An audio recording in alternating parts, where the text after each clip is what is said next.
नमस्ते दोस्तों, मैं आपको एक सामान्य बात बताने जा रहा हूँ, जो कि हमारे लिए बहुत महत्वपूर्ण है।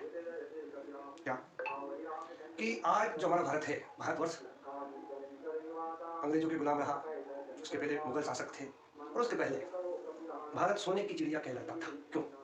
क्योंकि पहले यहाँ जो व्यापार होता था, वो व्यापार भारत से अन्य देशों में जाता था, जिससे कि वहाँ की जो धनराशि है वो भारत आती थी, जिससे भारत एक स्वतंत्र समृद्ध देश हुआ करता था। पर आक्रांताओं और उनके शासनकाल में भारत की जो कृषि है, भारत का जो व्यापार है, उसकी व्यवस्था चरमरा गई और उसे लूटा गया। परंतु आज भारत एक ऐसे पायदान में है जहाँ की जनसंख्या के कारण, अधिक से अधिक लोगों के कारण, अधिक से अधिक व्यापार के, उद्योगों के साधन खुले हुए हैं। परंतु आज हमारी जो नौकरी करने की मानसिकता है, आज एक व्यक्ति, लड़का लड़की विद्यार्थी पढ़ाई करके डिग्री ले लेते हैं और सरकार से मांग करते हैं कि हमें नौकरी दी जाए और शिक्षित बेरोजगारों की जो है संख्या बढ़ती चली जा रही है। पर यह समझ में नहीं आता है कि शिक्षा लेने के बाद नौकरी कैसे खड़ी हो। सरकार अपना काम कर रही है, परंतु क्या हमारी जवाबदारी नहीं है कि हम ऐसे शिक्षा व्यवस्था को बनाएं जिससे कि स्वरोजगार की योजना बने। सर्वप्रथम ऐसे व्यवसायिक संगठन तैयार हो जो कि सीधे सीधे हमें रोजगार, हम स्व का रोजगार बनाए। परंतु आज की जो मानसिकता है युवाओं की, वो नौकरी करने की है। अब नौकरी करने से होता क्या है कि एक जो व्यक्ति है समृद्ध बिजनेसमैन, वह उनका एक नेटवर्क है, वो नेटवर्क खड़ा करता है और अब उसमें हिस्सेदार होते हैं। जब जब हम उनके नेटवर्क में खड़े होते हैं तो एम्प्लॉय कहलाते हैं। एम्प्लॉय का मतलब यह है कि एक निश्चित समय में एक निश्चित वेतन का मिलना, वो भले 10,000 हो या 1 लाख हो, उससे कोई फर्क नहीं। दूसरे होते हैं सेल्फ एम्प्लॉय, जैसे कि वकील हुआ, डॉक्टर हुए, पंडित हुए, जो खुद का हो सकता है, टेलर भी हो। अब दोनों में क्या होता है, नौकरी में, एम्प्लॉय में एक निश्चित समय तक काम करने के बाद निश्चित तनख्वाह मिलती है। ज़्यादा भी काम कर ले तो प्रमोशन मिल रहा है, ठीक है। अब इधर क्या होता है, सेल्फ एम्प्लॉय ज़्यादा वर्क कर ले और ज़्यादा पैसा कमा ले, पर दोनों सूरतों में आपको उस नौकरी में उपस्थित होना पड़ता है। यदि आप बीमार हो गए तो आपका आमदनी जीरो हो जाएगी। और यह भी है कि आपके पिताजी डॉक्टर है या डॉक्टर पर आपके लड़के को आप डॉक्टर की सीट पर नहीं बिठा सकते। लेकिन मजदूर काम कर रहा है या नौकरी पे जाते पर आप किसी अपने भाई को नहीं भेज सकते। दूसरी बात, कहते साहब हमारी नौकरी है, तो नौकरी तो वो होती है जो आपके चले जाने के रिटायरमेंट का आप अपने लड़के को दे दो। तो नौकरी आपकी है कहाँ? जो चीज आपकी है, जैसे कि ये मेरा शर्ट है, जैकेट है, ये मैं अपने लड़के को उतार के दे सकता हूँ, वो पहन सकता है, क्योंकि मेरा है, इस पे अधिकार मेरा है।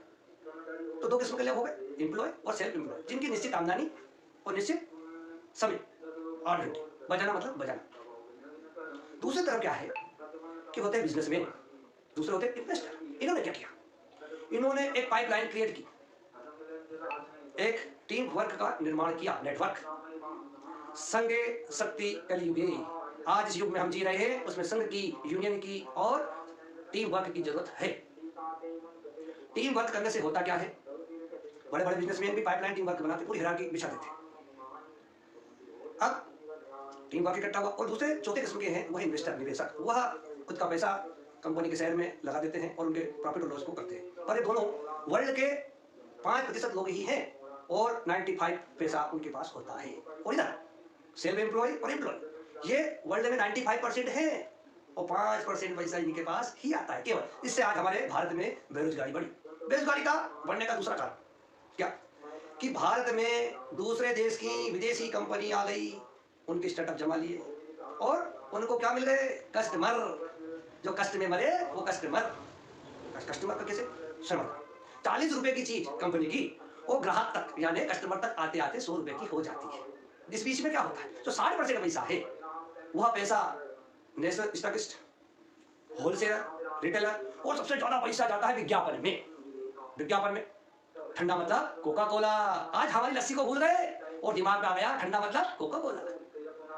भाई हमारे जब कोई आता था अतिथि तो हम लस्सी दिया करते थे, ठंडाई का मतलब लस्सी होती थी, शरबत हुआ करता था। पर उस एडवर्टाइज ने, विज्ञापन ने करोड़ रुपए हमारे लिए और दिमाग में डाल दिया ठंडा मतलब कोका कोला। टीवी में देखो तो कोका कोला, बड़ी बड़ी जगह देखो तो कोका कोला। ये विज्ञापन ऐसे घुस गए हमारे दिलो दिमाग में कि जब भी आपको प्यास लगी, ठंडे की जरूरत पड़ी तो आपने कह दिया ठंडा मतलब कोका कोला।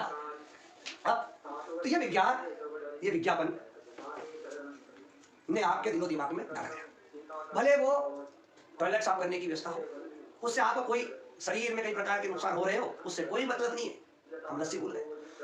अब मुख्य बात क्या है, क्या ये बताते विज्ञापन कैसे हमारे दिलो दिमाग में गया। अब इधर देखो नवरत्न ठंडा मतलब कूल, अमिताभ बच्चन नवरत्न का तेल का विज्ञापन। अब वो बता रहे कल्याण ज्वेलर्स, दूसरी तरफ तो फाइनेंस कहते हैं यहाँ से खरीदो या जमा करो।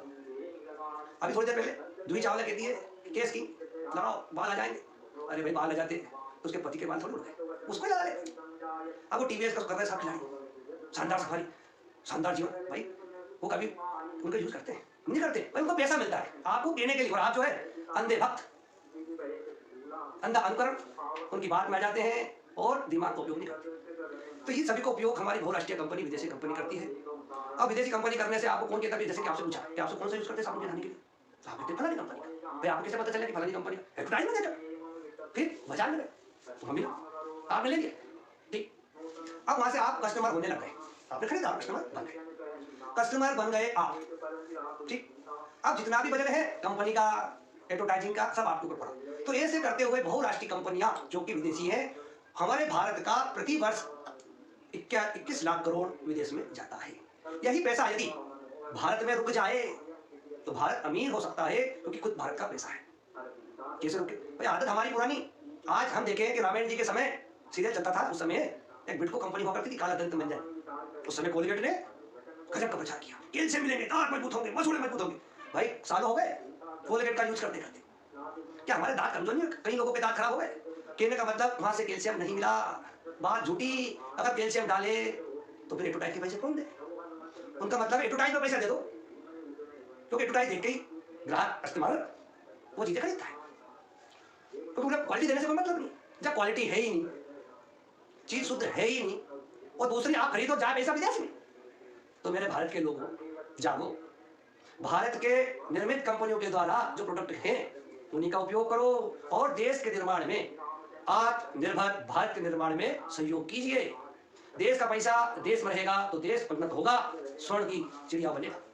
परंतु इसके लिए ध्यान रहे कि आपको जो पुरानी आदतें हैं वो बदलनी होगी। आप कहते हो कि हमारे देश का जो सामान है महंगा है, भाई महंगा नहीं है। एक वैश्विक प्राइस जो नियंत्रण होता है विश्व स्तर पे, वो तय किया जाता है। यदि हम देसी कंपनी प्रोडक्ट सस्ता करते तो ऑब्जेक्शन हो जाता है, रूल के खिलाफ होता है, तो हम उसको सस्ता नहीं कर रहे हैं, मूल्य उतना ही है जितना दूसरी कंपनी का, परंतु हमने छूट के माध्यम से, और इस जागरण चल रहा है कौन सा, आत्मनिर्भर भारत निर्माण का जागरण। उसमें जो जो सहयोगी होगा उन सभी को लाभ मिलेगा, और वो लाभ क्या भारत के विदेशी आएंगे, अरे हमारे भारत के लोग हैं उन्हीं को मिलेगा। अब यहाँ कस्टमर नहीं है, भारत के निर्माता हैं, भारत के स्वर्ण की जो चिड़िया है, सोने की चिड़िया, भारतवर्ष के बनाने के निर्माण के सहयोगी हैं। तो हमें क्या करना है, लोकल वोकल, आत्मनिर्भर भारत जो कि देश का सूत्र है, विकास का सूत्र है, उसको पालन करना है, और देश की जो कंपनी बनी है उनके द्वारा जो निर्मित प्रोडक्ट है उनका उपयोग करना है। हमारे प्रोडक्ट शुद्ध, सात्विक, केमिकल रहित है। और इसी आत्मनिर्भर भारत प्लान में, योजना में, एक यज्ञ में वेस्टिस नामक एक कंपनी है जो कि हमारे सभी भारतीयों को अपना हिस्सादार बनाती है। डायरेक्टर मतलब संचालक, वो सभी को कंपनी का मालिक बनाती है, हिस्सेदार बनाती है, और ये बताती है कि ये प्रोडक्ट बेचने का धंधा नहीं है मेरे भाई, ये भारत के पुनरुत्थान का एक आंदोलन है, एक आंदोलन है मेरे भाइयों। तो क्या करो, जागो, और हमारे देश से जो पैसा जा रहा है उसे रोको। जब स्वदेशी अपनाएंगे और उत्तम क्वालिटी के प्रोडक्ट अपनाएंगे और एक टीम के साथ, एक नेटवर्क के साथ खड़े होंगे, तब हम निश्चित ही खुद तो धनवान बनेंगे और साथ में पूरे देश को धनवान बनाएंगे। और नौकरी नहीं, खुद का बिजनेस, खुद की नौकरी। नौकरी का मतलब होता है नोट पे खड़े हुए का काम करना, पैसे नहीं है, पैसे की नहीं, कौन मांगे आपसे पैसे? भाई आप सामूहिक खड़े तो हो जाओ, एक टीम वर्क तो खड़े करो। अगर व्यवस्था है, टीम वर्क है, नेटवर्क, तो अर्थ आ जाएगा, और अर्थ है तो व्यवस्था बन जाएगी। पर हम मध्यम वर्गीय लोग हैं, गरीब वर्ग हैं, तो कैसे आगे बढ़े?